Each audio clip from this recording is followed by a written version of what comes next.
Bíblia comigo, no livro de Gênesis, no capítulo 40. Livro de Gênesis, o primeiro livro da Bíblia, o capítulo 40. No mês de janeiro, nós estamos estudando sobre a vida, a história do personagem José. O título dessa série não é à toa, porque se há algo em comum a todos nós, é que diariamente nós temos que lidar com o enfrentamento da realidade.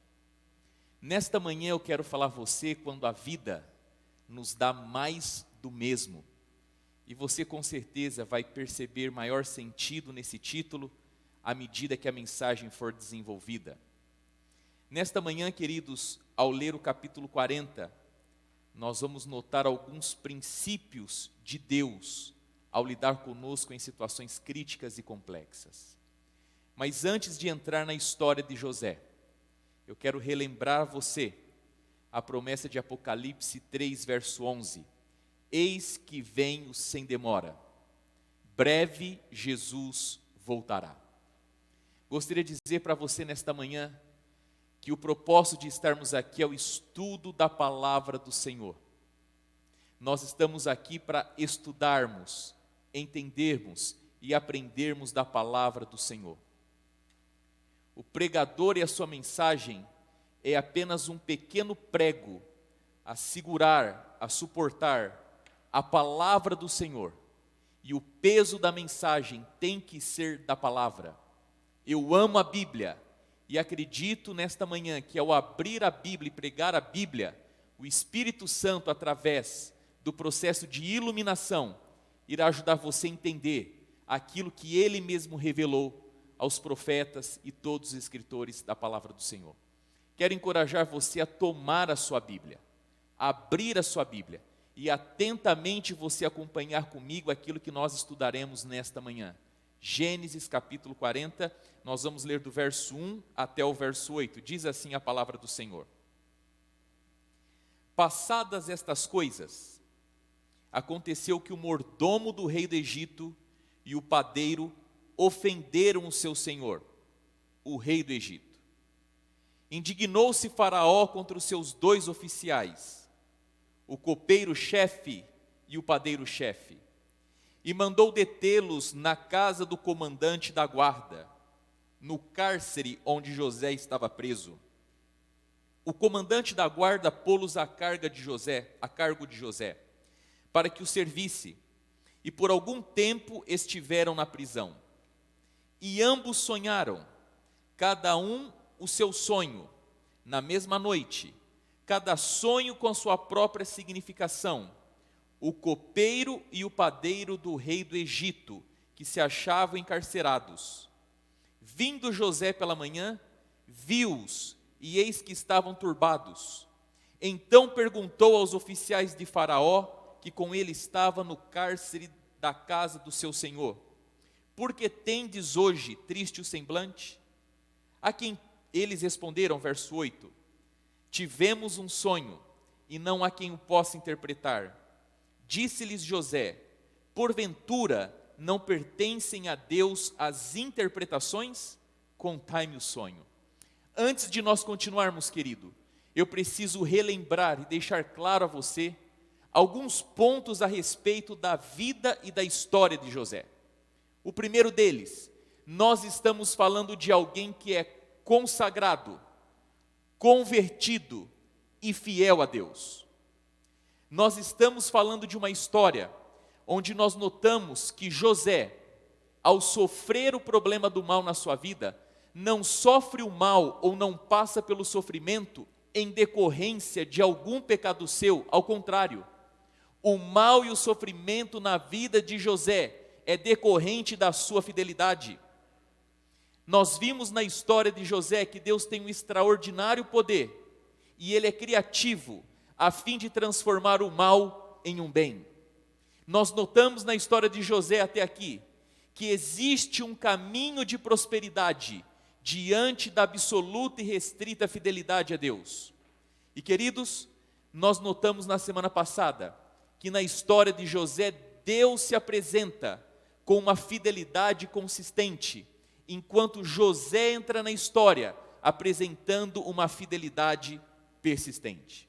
O capítulo 40 de Gênesis, a narrativa que vamos ler aqui agora, ela é e representa um estágio intermediário no desenvolvimento do enredo. Este capítulo é um capítulo de passagem. Ele está ligando tudo que veio antes a tudo que virá depois. Este capítulo aponta as consequências daquilo que aconteceu antes e, ao mesmo tempo, serve como uma ponte para tudo aquilo que virá depois. É um capítulo chave e por isso merece a nossa atenção e o nosso entendimento. E a minha pergunta para você: até aqui, o que aconteceu com José? Quando nós lemos do capítulo 37 até o capítulo 39, nós nos lembramos de alguns fatos e episódios marcantes da vida de José. A começar pelo seu pai Jacó. Embora Jacó fosse convertido, ele carregava um péssimo histórico. José nasceu num lar disfuncional. O seu pai teve 4 mulheres, que gerou com ele 12 filhos. O seu pai demonstrava predileção por José em detrimento dos seus outros filhos.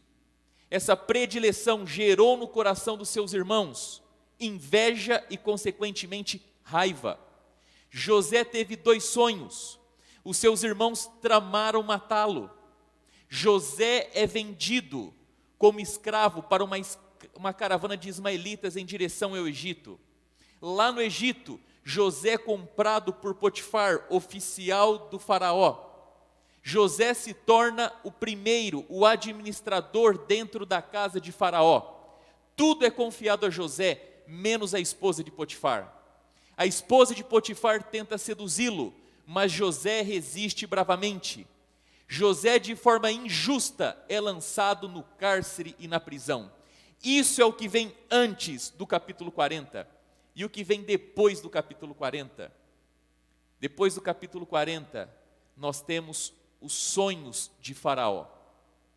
José interpreta os sonhos de Faraó. José se torna o primeiro ministro do Egito. José se casa com uma esposa e tem 2 filhos. Os irmãos de José reencontram José no Egito. José convida o seu pai e os seus irmãos, e eles todos mudam de Canaã para o Egito para viverem juntamente com José por todos os seus dias. Isso é o que vem depois. E a minha pergunta para você é: o que está no meio entre o antes e o depois? E é o que nós vamos estudar agora. Convido você uma vez mais a colocar os seus olhos dentro do texto e deixarmos que a palavra do Senhor fale ao nosso coração. Queridos, a narrativa no versículo 1 do capítulo 40 começa dizendo que aconteceu que o mordomo do rei do Egito e o padeiro ofenderam ao seu senhor, o rei do Egito. Indignou-se Faraó contra os seus 2 oficiais, o copeiro-chefe e o padeiro-chefe. O texto está fazendo um claro paralelo entre a prisão de José e a prisão do copeiro e do padeiro. Enquanto, queridos, a prisão de José é uma prisão injusta, a prisão do copeiro e do padeiro tem uma razão: eles ofenderam a Faraó. Enquanto no capítulo 38, 39, nós não soubemos qual foi o objeto da ira de Potifar, neste capítulo e neste caso, nós percebemos que a ira de Faraó é derramada a esses 2 que o ofenderam. E no verso de número 3, é-nos dito que esses 2 homens, quando receberam ordem de prisão, eles foram colocados na casa do comandante da guarda, no cárcere onde José estava preso. Eles poderiam ter sido colocados em outra prisão, mas o texto está sugerindo, com essa informação, que Faraó comissionou esses 2 homens a Potifar, o comandante da guarda, aquele mesmo que conhecia José. E ele colocou esses 2 homens também na prisão real, aonde estava José. E logo no começo do capítulo, nós já começamos a perceber as providências divinas na história. E nós percebemos que a história de José, ela é marcada por aparentes coincidências, que ao longo da narrativa se transformam em grandes providências de Deus. E a partir do verso 5, é dito que esses dois homens, dentro da prisão, ambos tiveram sonho. O texto é muito claro em fazer um paralelo entre os dois, e o texto diz assim: ambos sonharam, cada um o seu sonho, na mesma noite. É tão claro e próximo o paralelo, que se você olha no verso de número 8, você percebe que ambos responderam a José juntos e deram a mesma resposta. E José pela manhã, notando, de acordo ao verso de número 6, que esses homens, através da face, denotavam que estavam com algum problema, e diz assim o verso 6, vindo José pela manhã, viu-os, e eis que estavam turbados. José não foi apenas perceptível a questão do estado de espírito deles, José quis de alguma forma se colocar junto deles para ajudá-los. E então, a partir do verso de número 8, a partir do verso de número 7, na última frase é dito: porque tendes hoje triste o semblante? E a resposta deles é essa: eles responderam: tivemos um sonho, e não há quem o possa interpretar. A resposta desses indivíduos aponta para o fato de que possivelmente, quando trabalhavam na corte real, eles também tinham acesso aos profissionais que interpretavam sonhos. Mas aqui, queridos, eles não estão buscando por um profissional que interprete os sonhos. Eles já notaram que todas essas similitudes apontam para a ideia de que existe a intervenção divina naqueles sonhos. E eles não querem simplesmente alguém que possa interpretar, eles querem a ajuda do divino. E José então, no finalzinho do verso 8, diz assim: porventura, não pertencem a Deus e às interpretações? Contai-me o sonho. E esse verso aqui, ele revela um pouco da teologia que habitava na mente de José. Você vê que embora José esteja disponível, primeiro José confere a Deus o poder de interpretar sonhos, para depois então se colocar à disposição e ajudar. Queridos, a teologia de José é a seguinte: primeiro Deus, depois eu. José estava como representante de Deus, e justamente por ser o representante e não o próprio Deus, ele faz questão de deixar bem claro que quem tem o poder e autoridade para interpretar sonhos é o próprio Deus. E agora nós vamos ver os dois sonhos, o sonho do copeiro e o sonho do padeiro. Queridos irmãos, a primeira pergunta que eu gostaria de fazer para você é: a ordem dos produtos interfere no resultado final? A ordem dos fatores altera o resultado final? Neste caso, sim. Nós vamos notar que o texto começa dizendo que o copeiro, primeiramente, ele revela o seu sonho e recebe a interpretação. E nós sabemos que o sonho do copeiro traz boas novas, o que encoraja o padeiro a contar do seu sonho também, esperando pelas mesmas boas novas. Pergunto a você: o que seria dessa história se o padeiro, que não recebeu boas novas da interpretação, tivesse primeiro contado o seu sonho, recebido a interpretação? Você acha que aquele copeiro teria a mesma motivação e coragem para perguntar do seu sonho para José? E aqui nós já estamos vendo, no começo da história, a providencial atuação e orientação de Deus. Até mesmo na ordem entre copeiro e padeiro, Deus está atuando na história. E qual foi o sonho do copeiro? O texto diz para nós, a partir do verso de número 9, que o copeiro sonhou e ele viu uma videira. E essa videira, ela tinha 3 ramos. E esses 3 ramos receberam 3 consecutivas ações. Esses ramos, eles foram brotados, eles frutificaram e eles amadureceram. E o número 3, que vai percorrer o sonho tanto do copeiro quanto do padeiro, é um indicativo da orientação e da direção de Deus sobre os fatos.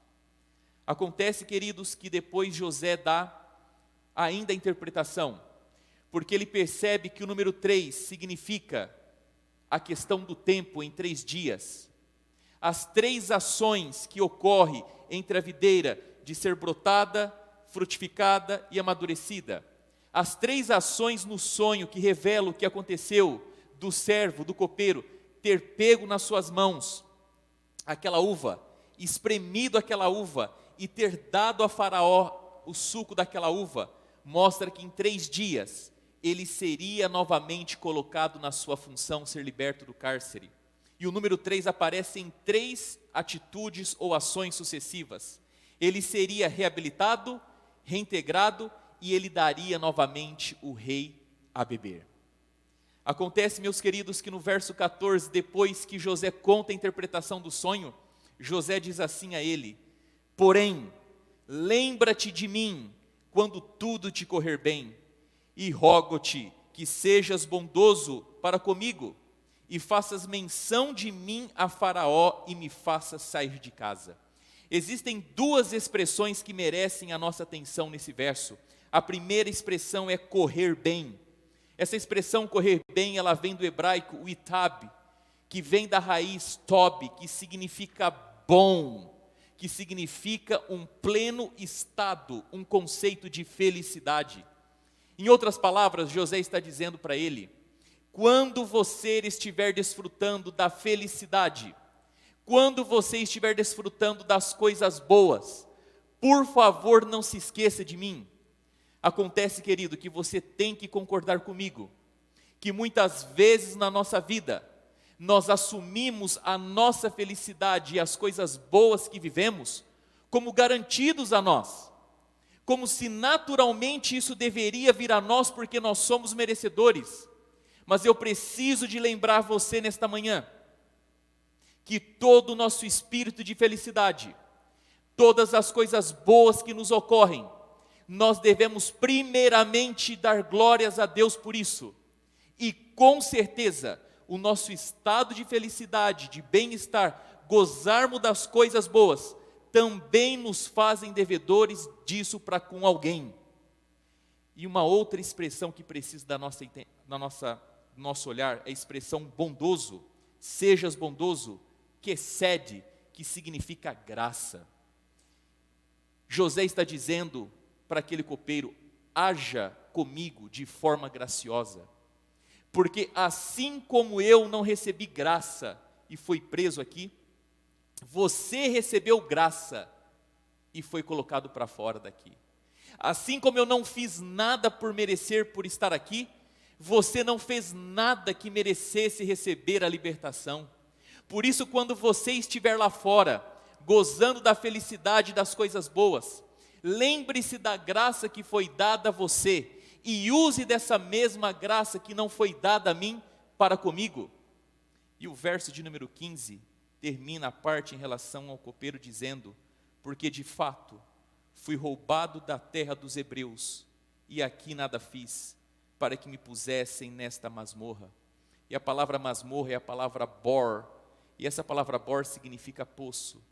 Aqui Moisés usa a palavra que novamente José usou em Gênesis 37, quando é descrito que ele foi jogado no poço. José está tentando acender no coração do copeiro a percepção que por 2 vezes na sua jovem vida ele sofreu a injustiça. Foi jogado no poço pelos seus irmãos, foi jogado agora no poço da prisão. Por favor, olhe para a minha injustiça e me ajude. Esse é o momento na vida e na história de José, quando a vida infelizmente dá mais do mesmo. Já não bastasse José ter sido jogado no poço pelos seus irmãos, agora José é jogado na prisão por Potifar. Mas na sequência tem o sonho do padeiro. E o sonho do padeiro-chefe, que começa no verso 26, também é carregado pelo número 3. O padeiro vê no seu sonho 3 elementos. Ele vê cesto, ele vê comida, ele vê pássaros. O sonho do padeiro também tem uma interpretação, mas infelizmente a notícia não é boa.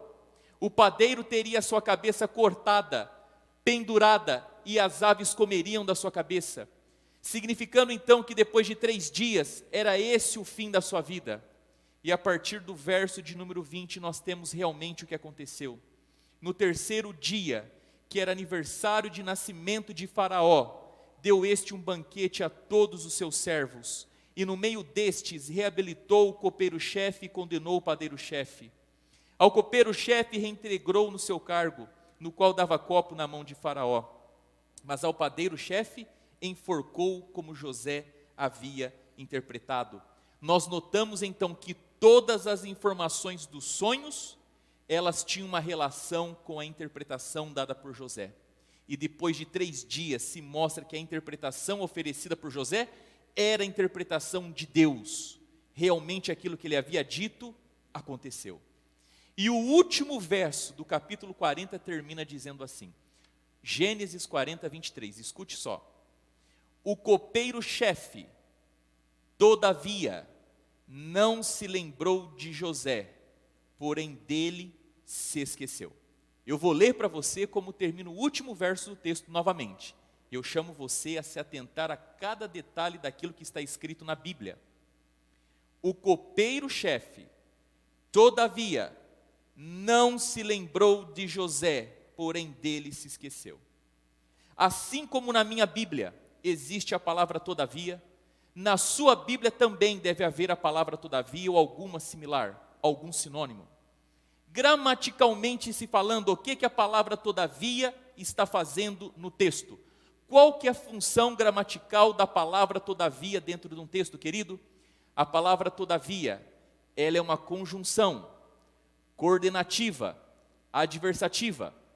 O que faz no texto uma conjunção coordenativa, adversativa?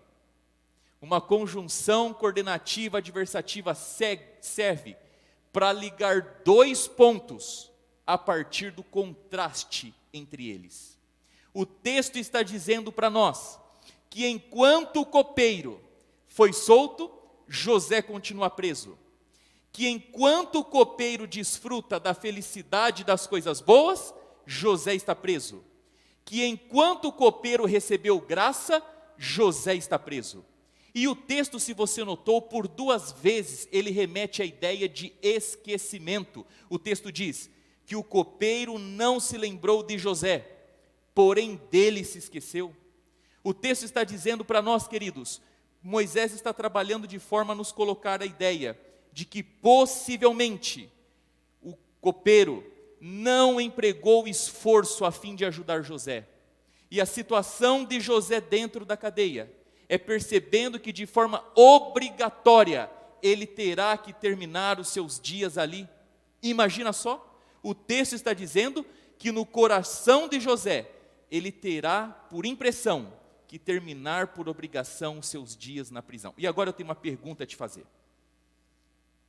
E essa pergunta ela merece a nossa atenção. E ela precisa de uma resposta um tanto quanto objetiva e que faça sentido no cenário todo. Esqueça o que veio antes na história de José. Esqueça o que vem depois. Olhe comigo para José dentro da prisão. Olhe comigo o texto e veja que José está percebendo que obrigatoriamente, por tempo indeterminado, ele terá que conviver dentro da prisão. E a minha pergunta para você é: por que José se encontra preso? Eu vou repetir. Por que José se encontra preso? Por que a narrativa termina dizendo que José está preso e não há muita esperança para o seu caso? Eu gostaria de saber de você nesta manhã, qual a razão de José, neste capítulo, que termina dizendo que José está preso? Por que será que ele está dentro dessa prisão, queridos? A senhora Ellen White, ela comenta esse texto, ela comenta esse capítulo. E vai ser colocado aqui na tela para você, um texto da senhora Ellen White, do livro Patriarcas e Profetas. Eu tomei esse texto dos Escolhidos, a versão numa linguagem mais contemporânea, na página 125.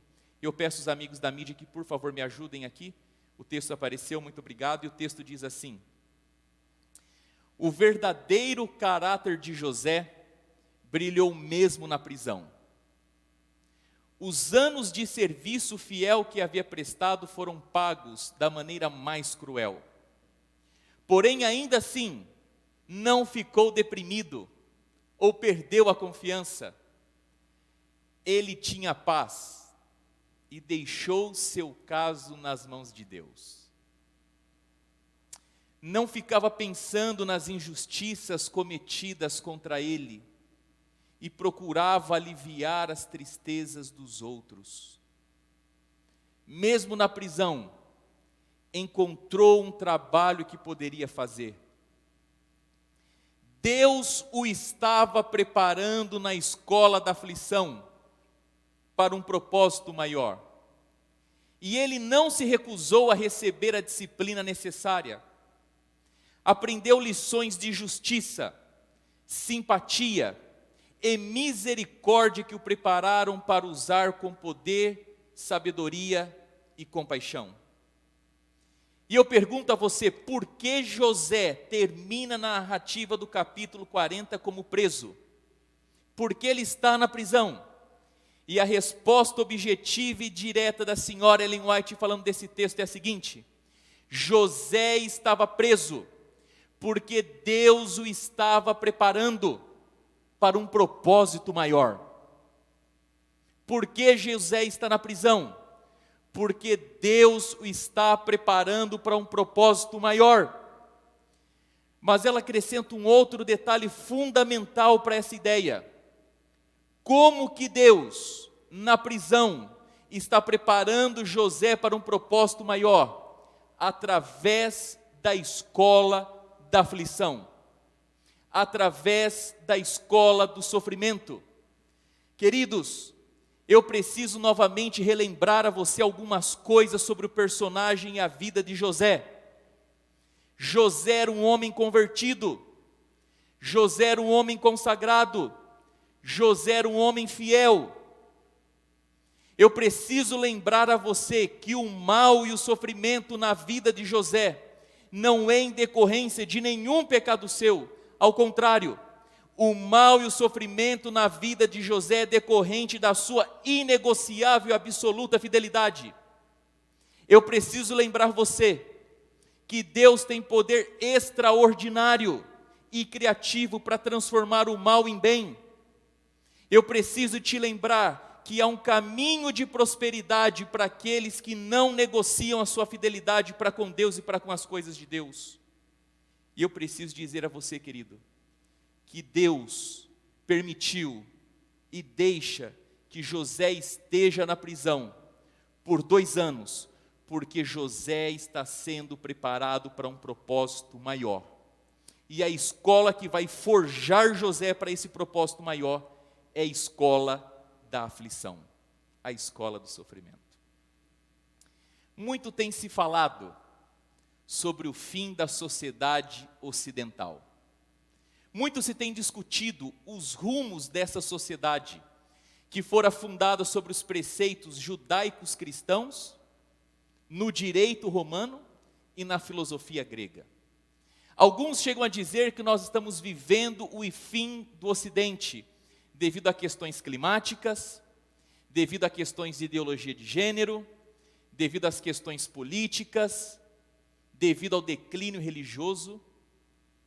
Mas penso eu que a sociedade ocidental começou o seu declínio, o seu fim, quando o metiolate parou de arder.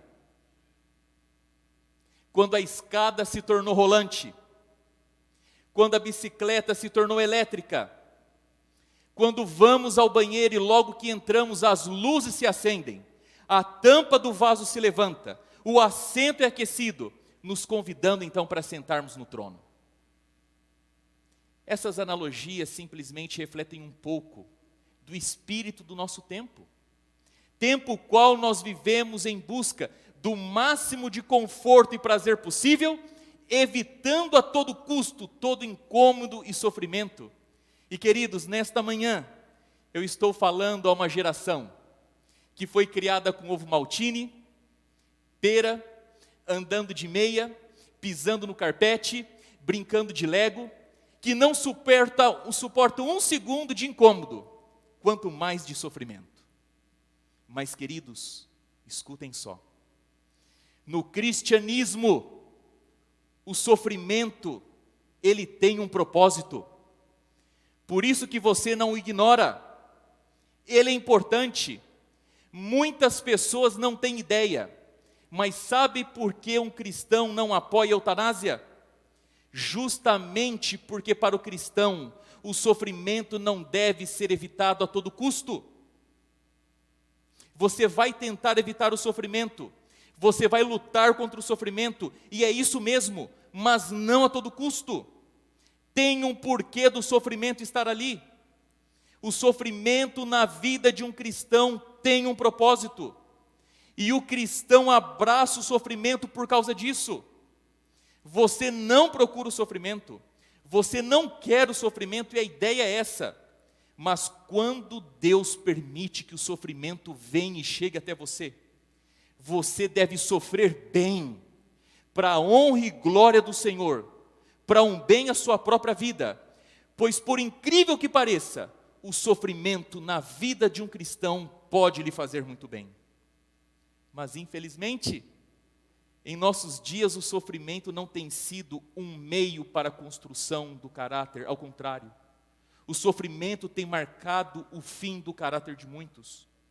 Nessa geração nós estamos vendo os resultados do sofrimento de uma vida sem sentido. Enquanto que no cristianismo existe um sentido para o sofrimento, longe de Deus, o sofrimento é o próprio sentido. E eu preciso de dizer a você nesta manhã, que Deus está mais preocupado com o seu caráter do que com o seu conforto. A senhora Ellen White, no livro Maior Discurso de Cristo, na página de 105, ela diz claramente: o caráter é a grande colheita da vida. Eu repito a você, o Maior Discurso de Cristo, página 105, o caráter é a grande colheita da vida. E agora que eu quero falar aos meus queridos pais que estão me ouvindo, eu quero falar aos meus queridos jovens que também estão me ouvindo. Pais, jovens, por favor, olhe para cá. Preste atenção no que eu vou dizer a você. A juventude, sem dúvida nenhuma, se não é a mais, é uma das mais importantes fases da vida da gente. É na juventude que nós tomamos as decisões que implicam em vida ou em morte. É na juventude que nós escolhemos que curso vamos querer cursar, qual college, universidade iremos, qual profissão se adequará melhor ao nosso perfil e ao chamado de Deus para a nossa vida. É na juventude que nós vamos sedimentar em definitivo o seguir a Deus por todos os nossos dias. É na juventude que nós vamos, à luz da vontade da palavra de Deus, procurarmos até encontrarmos um rapaz ou uma moça com quem vamos namorar, noivar e casar.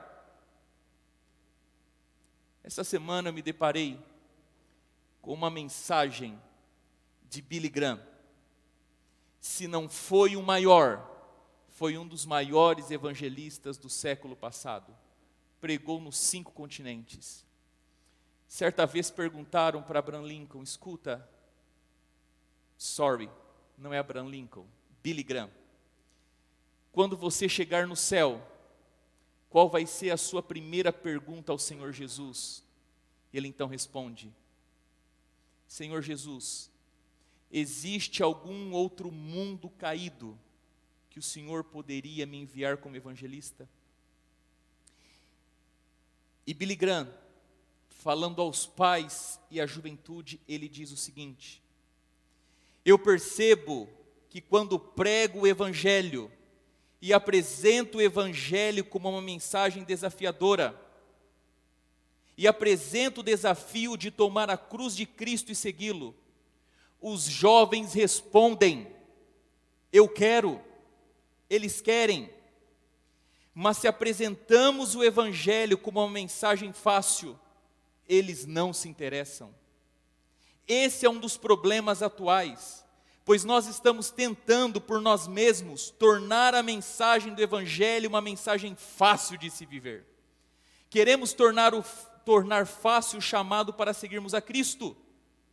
O que nós precisamos fazer, querido pai, querida mãe, querido jovem, é voltarmos para a linguagem bíblica que o próprio Jesus usou e disse: se alguém quer vir após mim, negue-se a si mesmo, tome a sua cruz e siga-me. Pois todo aquele que quiser salvar a sua vida, perdê-la-á. Lucas 9, 23 a 25. Isso não vai ser fácil, pois esse não é um chamado para ir lá fora jogar um jogo. É um chamado para você ir para o campo de batalha. Isso é o que a realidade é, queridos irmãos. A realidade não é um parque de diversão, mas é um próprio campo de batalha, de guerra. Eu quero lembrar você que depois que Adão e Eva comeram daquele fruto, nós estamos em guerra. Há um grande conflito acontecendo. E decisões que vocês jovens estão tomando agora, estão estabelecendo a direção da sua vida por agora e por toda a eternidade. Palavras de Billy Graham. Mas aqui não tem ninguém ingênuo. Nós estamos instalados no mundo, na realidade, e a gente percebe como os fatos do mundo estão sendo guiados. Queridos, as normas da nossa sociedade, os nossos valores, ou o sistema que nós temos dos nossos valores, estão sendo todos estilhaçados, apredejados e pisados. O que nós temos hoje como os nossos conselheiros, não são pessoas religiosas, não são mais pastores, não são mais pessoas que conhecem a Bíblia, não são mais pessoas sequer que acreditam em Deus.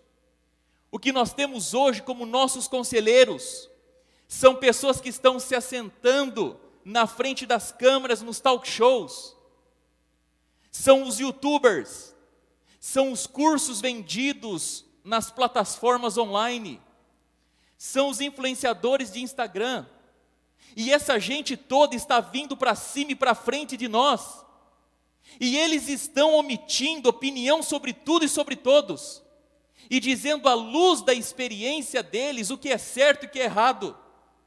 E qual o resultado? Os nossos jovens estão confusos, bem debaixo do nosso nariz, na nossa casa e na nossa igreja, os nossos jovens estão confusos. E eu queria lembrar você nesta manhã, que você não constrói a sua vida baseado no que um apresentador e um convidado de talk show diz a você. Você não constrói a sua vida baseado no que aquele influencer, youtuber, aquele agente de Instagram, aquele curso que vende na internet. Você não constrói a sua vida baseado nas palavras do pastor Marco Faria. Você deve construir a sua vida em cima da palavra de Deus, do assim diz o Senhor, e em cima de Cristo Jesus, o nosso Salvador. Mas você já percebeu comigo que parece que cada vez mais, como disse Billy Graham, nessa tentativa de tornar o Evangelho mais palatável, mais acessível, mais cômodo, mais adaptativo, nessa tentativa de olhar para o Evangelho e tentar transformar o Evangelho em alguma coisa a nós, em vez de nos transformarmos de acordo com o Evangelho, nós estamos relativizando, relaxando, flexibilizando, e aquilo que um dia era pecado, não é tão mais pecado assim. Aquilo que era totalmente errado, bom, não é mais tão errado assim, depende do ponto de vista. Parece que as coisas estão meio borradas. E queridos, é por isso, e exatamente por isso, que os nossos jovens estão confusos e que hoje mais do que nunca é necessário que pessoas se levantem e digam com a Bíblia na mão o que é certo e o que é errado, para que os nossos jovens tenham oportunidade de saber exatamente como se instalarem e viverem na realidade. E voltando à história de José, eu disse para você que José está preso. A narrativa termina o verso 23 dizendo que José está preso, ninguém se lembrou dele. Mas sabe, embora o corpo de José esteja preso naquela prisão, o seu espírito está livre. Deus usou as circunstâncias para ajudar José a escapar da prisão do próprio eu. Algo maravilhoso, queridos, que nós precisamos de notar na vida de José, é que todas as vezes que ele teve a oportunidade de voltar-se para Deus. Ao contrário, é bem nessas horas que ele se vira para Deus. José nunca se voltou contra Deus, mas sempre se voltou para Deus. José permitiu que as circunstâncias da sua vida o moldasse, o construísse, o amadurecesse. As circunstâncias desfavoráveis na vida de José foram usadas por Deus e José permitiu para que ele se tornasse um grande homem de Deus e um grande líder. Mas José poderia ter dito, olhando para si: o que será que eu serei vindo da família que eu vim? Como é que eu posso chegar a ser alguma coisa tanto tempo na prisão, 2 anos? Como é que eu posso levar algum plano, algum projeto de vida? Vejo o meu sofrimento. Mas José tinha o mais importante. José tinha o temor a Deus. E a Bíblia diz em Provérbios capítulo 9, verso 10, que o princípio da sabedoria é o temor ao Senhor. Esse é o ponto, o temor do Senhor, que todo jovem começa a sua vida aprendendo na escola de Deus. Mas eu preciso de dar um recado especial aos pais, eu estou falando a você, pai e mãe. Quando a gente lê Gênesis capítulo 37, abra sua Bíblia, Gênesis capítulo 37, verso 2. 2, 3 capítulos antes, 1, 2 folhas antes. Gênesis capítulo 37, verso 2 diz assim: esta é a história de Jacó. Tendo José 17 anos, eu não li errado, o texto está dizendo, esta é a história de Jacó, tendo José 17 anos. Escuta, se é a história de Jacó, por que está falando de José? Sabe por quê, querido pai, querida mãe? Porque um filho nas nossas mãos significa a parte mais linda da nossa vida. A história mais linda de um pai e de uma mãe é escrita na vida do seu filho e da sua filha. Querido pai, querida mãe, possivelmente não exista quase nada que podemos fazer por nós mesmos. É muito difícil ensinar cachorro velho a sentar. É quase impossível mudarmos uma árvore velha de lugar, mas os nossos filhos, eles são como uma folha em branco. A história mais linda do traidor, do mentiroso, do enganador Jacó aconteceu na vida de José. José é um turning point, é um ponto de virada. Você olha para a história de Abraão, de Isaac e de Jacó, os 3 mentiram, José não mente. Você olha na história de Abraão, Isaac e Jacó, os 3 tiveram um filho predileto, José não tem. Você olha para a história de Abraão, de Jacó, ambos dormiram com mais de uma mulher, José não. José quebra a história, rompe o pacto com a mentira, rompe o pacto com a predileção, rompe o pacto com o adultério. José estabelece, querido, para a sua vida, que ele seria fiel a Deus. E está aí a história mais bonita de Jacó, José. Só que eu noto hoje em dia, que de alguma forma, alguns de nós pais, estamos mais preocupados em tornar e em fazer os nossos filhos ricos do que salvos. Alguns de nós pais estamos mais preocupados em tornar os nossos filhos ricos do que salvos. Ok, dinheiro é importante, riqueza bem usado faz bem. Então me permita aqui dar um pequeno recado para você, pai e mãe, que quer ver o seu filho rico, próspero financeiramente um dia na vida.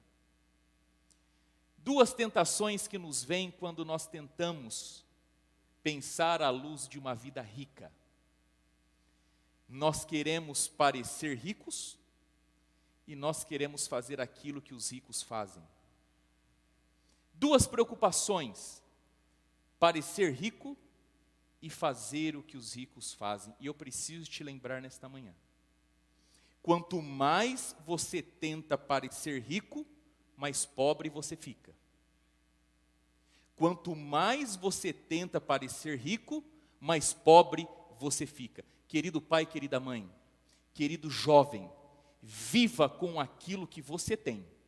Seja aquilo que você é. Que a sua realidade corresponda à percepção que você dá às pessoas de você. Não tente parecer aquilo que você não é. Sobre aqueles que querem fazer aquilo que os ricos fazem, deixa eu inverter um pouco essa lógica. O certo para se tornar rico não é fazer o que os ricos fazem, mas é fazer aquilo que eles fizeram para se tornarem ricos. Vou repetir para você. Para ser rico não é fazer aquilo que os ricos fazem, mas é fazer aquilo que eles fizeram para se tornarem ricos. Logo que nós chegamos há 5 anos atrás na Andrews, fomos recebidos por alguns amigos, e um deles me disse assim: Marco, todo o seu dinheiro aqui é para o seu estudo. Embora você necessite de um carro para estudar, trabalhar, você precisa de colocar o seu dinheiro para o estudo. É isso que vai mudar a sua vida. Então, quando você for comprar um carro, compre um carro barato. Compre um carro que vai te servir, não vai te dar problema, mas que seja barato. E depois de pesquisarmos, orarmos e corrermos atrás, atravessamos de janeiro até março, o inverno rigoroso da Andrews, sem carro, buscando por esse carro barato. Nós conseguimos comprar um carro bom, barato, mas não era bonito, era feio. Mas foi o carro que o Senhor nos deu. E nós convivemos com esse carro por alguns anos. E antes de virmos para cá, para Maryland, alguém da conferência falando comigo perguntou se eu tinha carro. E eu tive 2 carros. Ele perguntou quais eram a milhagem, o estado dos carros. E eu contei para ele, ele disse: não, vende esses carros aí, porque seguramente eles não passam na inspeção aqui, e aqui você compra um outro. E o que me chamou a atenção, querido, é que eu anunciei esses 2 carros num domingo. No domingo eu vendi um, na segunda-feira eu vendi outro.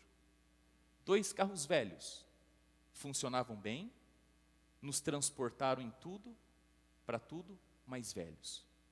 O que me chamou a atenção é que tanto no domingo quanto na segunda, vieram e compraram os carros.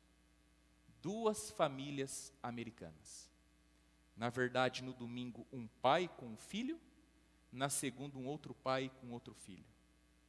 Os pais vieram dirigindo bons carros, melhor, excelentes carros, carros novos, grandes, bonitos, ambos americanos, ambos bons profissionais, aparentemente gente muito bem resolvida financeira. Ambos os pais trouxeram seus filhos, meninos jovens, ambos naquele verão do ano passado estudando, e ambos procurando um carro para que os seus filhos pudessem estudar no verão e trabalhar no verão. E embora americanos, bem instalados, prósperos financeiramente, comprando o carro para o filho, era para o filho estudar e trabalhar. E o carro não precisava de ser o mais chique, o mais bonito ou o mais caro. Nenhum problema em você dar o carro que você quiser dar para o seu filho. Não estou aqui para colocar regras sobre o certo e sobre o errado. Mas, queridos, se nós quisermos sermos alguma coisa materialmente além daquilo que nós somos, do que a realidade é, nós precisamos imitar bons exemplos ao nosso redor. Precisamos olhar alguns valores, alguns princípios que, inclusive, fizeram esse país se tornar naquilo que ele se tornou. E eu gostaria de lembrar você, querido pai e querida mãe, que o lar é a primeira escola da sua vida e do seu filho. O lar é a primeira escola da vida do seu filho. Por isso, tudo aquilo que a gente faz em casa está marcando profundamente a vida dos nossos filhos. Eu gostaria de colocar para você 2 textos da senhora Ellen White, no livro Manuscritos 1, do ano de 1899. O primeiro texto, ela diz assim: mães e pais, praticantes da palavra de Deus, são uma parte do corpo de Cristo. Eles nutrem e admoestam seus filhos de acordo com a palavra de Deus, criando um pequeno exército para permanecer de pé sob a bandeira de Cristo. São testemunhas de Deus, revelando ao mundo que estão sob a guia do Espírito Santo.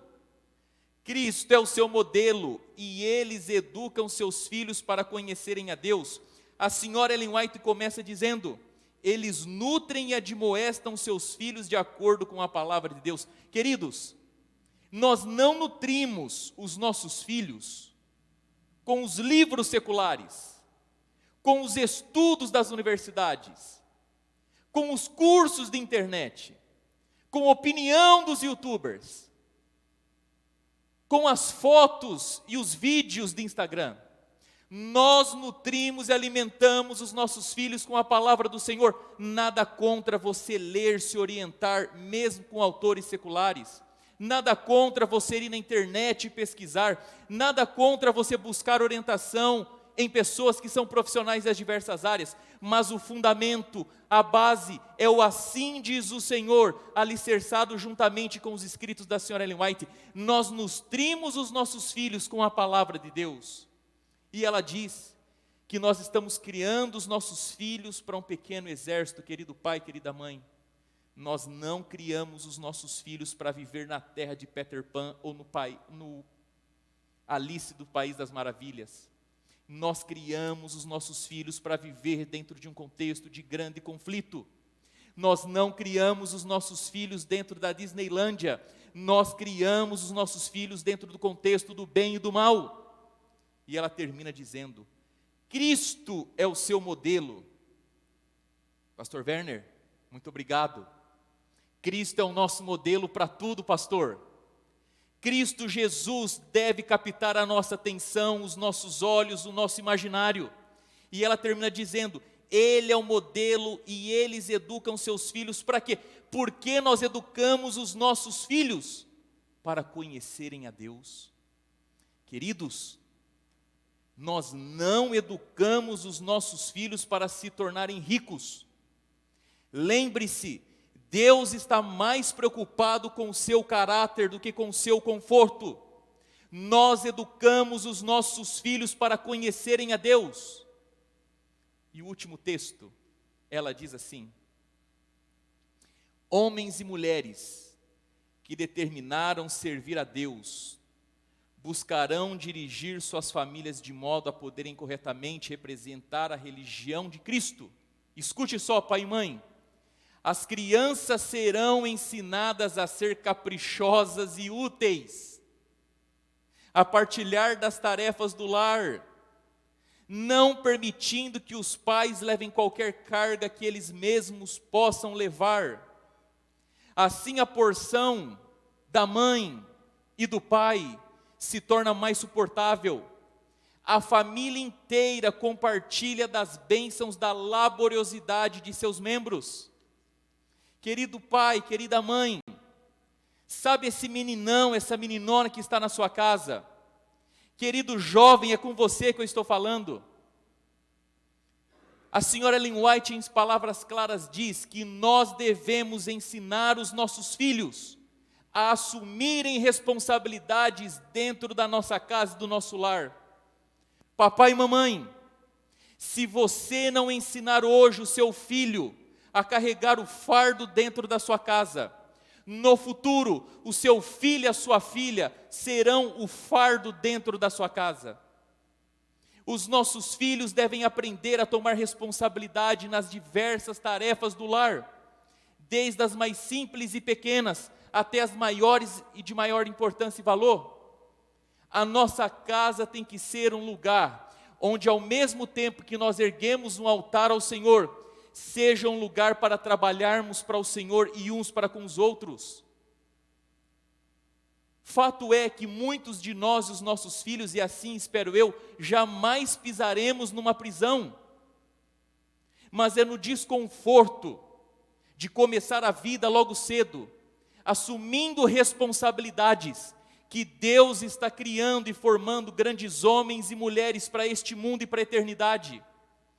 E eu gostaria de lembrar você, querido, que um homem, uma mulher que não passou na escola do sofrimento, não é um homem, não é uma mulher, é um espectro de homem e de mulher. Eu preciso dizer a você que tudo que vale realmente é ganhado e conquistado com esforço. E numa família cristã, querido, não existem substitutos para o trabalho, para o estudo e para a consagração. Por isso, pai e mãe, menino, menina, jovem, existe nesse momento da sua vida 3 opções. Existem 3 caminhos, juntos, conectados, intercalados: estudo, trabalho, consagração. Ah, pastor, eu não gosto de estudar. Pastor, esse negócio de livro, caderno, aula não é comigo. Ok. Então dê tempo para o músculo cerebral e dê força e trabalho e tempo para os músculos do seu braço e vai trabalhar. Ninguém morre por trabalhar. Esse país nos mostra que que o trabalho tem valor desde as atividades mais rústicas e simples. Vá trabalhar. Não, pastor, eu sou uma pessoa que não gosto muito de agarrar no patente, no pesado, esse negócio de força não é comigo. Vai estudar.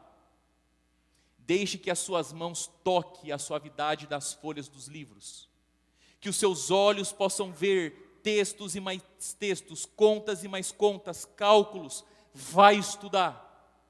Mas seja um, seja outro, ou seja os dois, que você faça em consagração ao Senhor.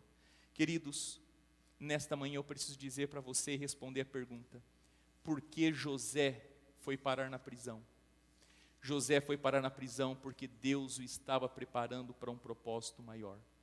Quando nós olhamos para a história de José antes do capítulo 40, nós notamos que José não ficou se lamentando, se queixando, reclamando daquilo que veio antes. As dificuldades, os problemas, as provações, os defeitos, as imperfeições da vida nunca pararam José. Quando nós olhamos para o que vem depois, nós só conseguimos deslumbrar aquilo que está à frente. José é o primeiro-ministro, porque José decidiu se submeter, se sujeitar à escola da aflição. E foi o sofrimento que lapidou José para se tornar glorioso. E nesta manhã eu quero falar a você, querido pai, querida mãe, juntamente com Deus, trabalhe para a construção do caráter do seu filho e da sua filha. Você não tem ideia do que o seu esforço, a sua diligência, a sua consagração, junto com a bênção de Deus, pode fazer pelo seu menino e pela sua menina. Querido jovem, você vive na fase mais importante da sua vida. E talvez nem você mesmo se dê conta disso. Mas eu queria nesta manhã fazer um apelo para você.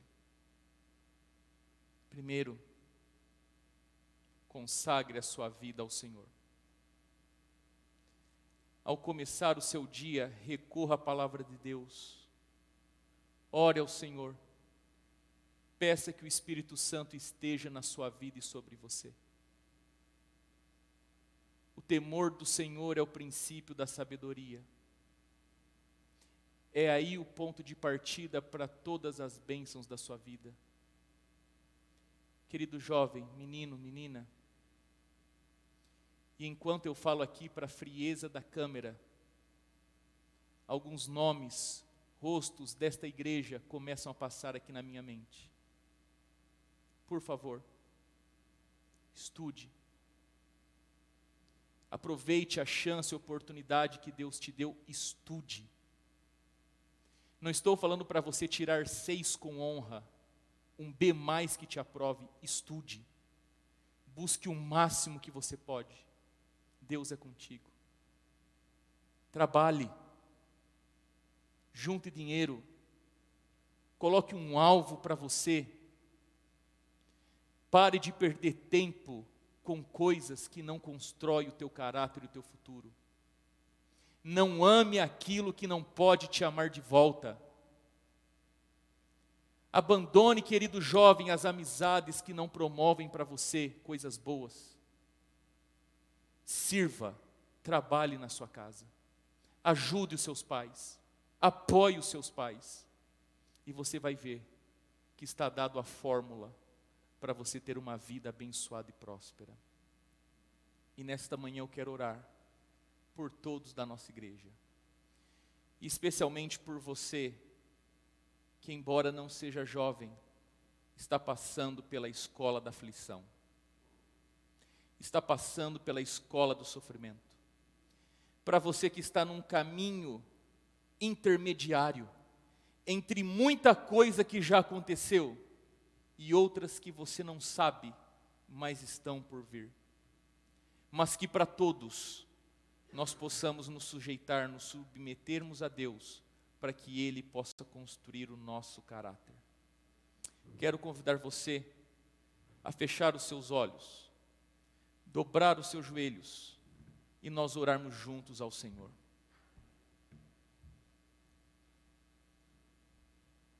Santo e bom Deus que estás nos céus,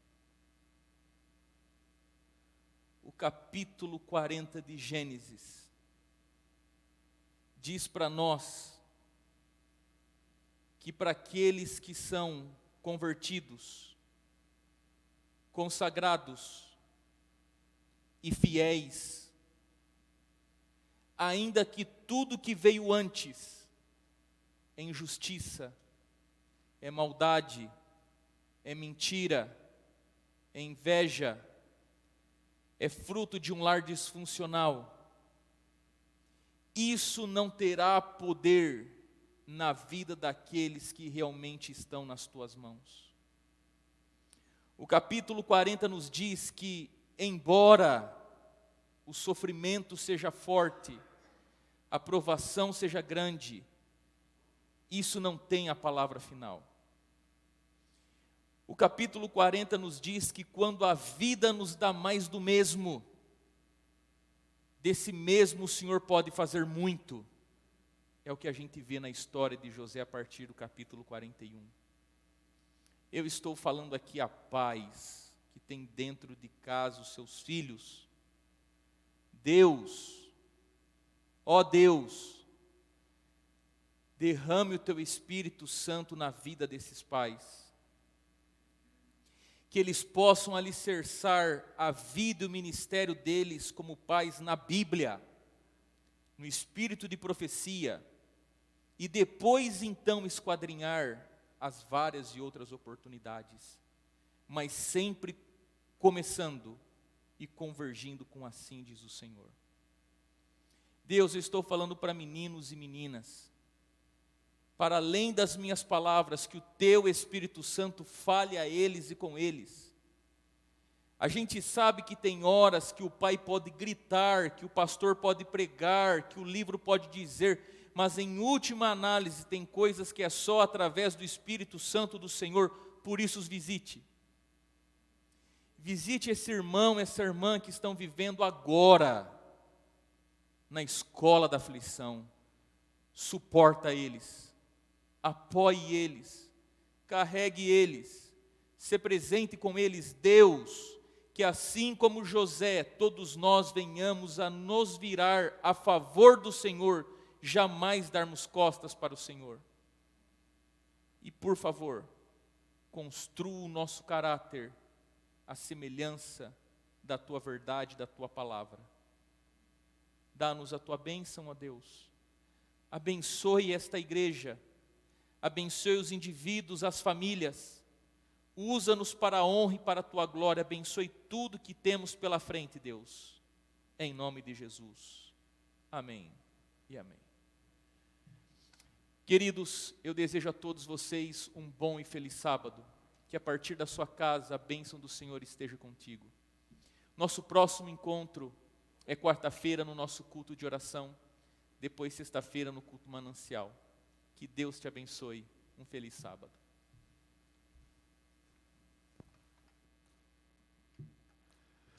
Vamos cantar o hino Nunca Te Deixarei.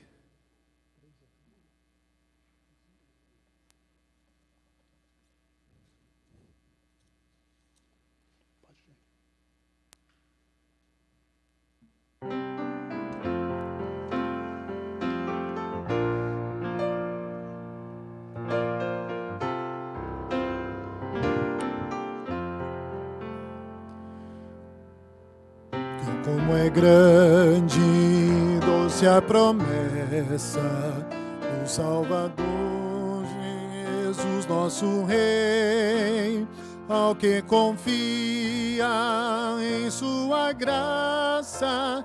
Ele diz: sempre te guardarei. Oh, não temas, oh, não temas, pois eu contigo sempre serei. Oh, não temas, oh, não temas, pois eu nunca te deixarei. Eu sou teu Deus e para livrar-te, de ti bem perto sempre estarei. Meu para sempre tu és agora, eu pelas ruas conduzirei. Oh, não temas, oh, não temas, pois eu contigo sempre serei. Oh, não temas, oh, não temas, pois eu nunca te deixarei. Para remir-te dei o meu sangue, pelo teu nome já te chamei. Meu para sempre tu és agora, crê pois que nunca te